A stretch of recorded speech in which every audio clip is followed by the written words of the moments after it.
பிள்ளைக்கு சாப்பாடு ஊட்டணுமா, ஒரு மொபைல் போன். இது சாப்பிட்டா போதும், ஆபத்து. உன் பிள்ளைக்கு நீ விஷத்தை கொடுக்கிறாய். பிள்ளைக்கு நீ மருந்து என்று நினைத்து விஷத்தை கொடுக்கிறாய். 3 வயசுல 2 வயசுல இட்லி சாப்பிடும் போது அது கையில ஒரு டாமஞ்சரியை போட்டு ஒரு மொபைல் நீ கையில கொடுத்தினா இந்த கரத்திலிருந்து என்றைக்கு இந்த மொபைலை நீ விடுவிக்க முடியும்? பைபிள் சொல்றது, பிள்ளை ஆண்டவனை நடத்த வேண்டிய வழியில் நடத்து. உன் பிள்ளை கையில ஒரு பிளேடை கொடுப்பியா? உன் பிள்ளை கேட்டானே கத்தியை கொடுப்பியா? பிள்ளை அழுறான் பிரதர், பிள்ளை அழுறான் பிரதர் அப்படின்னு கத்தியை கொடுப்பியா? கத்தி வேணும்ன்றான், கத்தியை கொடுப்பியா? பிளேடை கொடுப்பியா? அவ எவ்வளவு அழுதாலோ எவ்வளவு அழுது புரண்டாலும் பிளேட கொடுக்க மாட்டீல.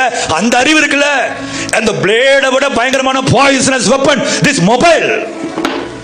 இத கொடுக்கற கேட்ட அழுறான் பிரதர், கொடுக்கலனா அழுவான். சாத்து நாடு சாத்து, நாளைக்கு அழ போறது நீதான். ஞாபகம் வச்சுக்கோ. பிள்ளை ஆண்டானவனை நடத்த வேண்டிய வழியில் நடத்து. முதிர் வயதிலும் அதை அவன் கைவிடாது இருப்பான். நோ நோ நோ, இதெல்லாம் நீ எடுக்கக்கூடாது மகாராஜா. இது அப்பா அம்மா யூஸ் பண்ணணும். எடுக்கூடாது பாரு. உன் டாய் இருக்கு பாரு, கார் இருக்கு பாரு, வச்சு விளையாடு. அது பொம்மை இருக்கு பாரு, வச்சு விளையாடு. சொல்ல கற்றுக்கொள்.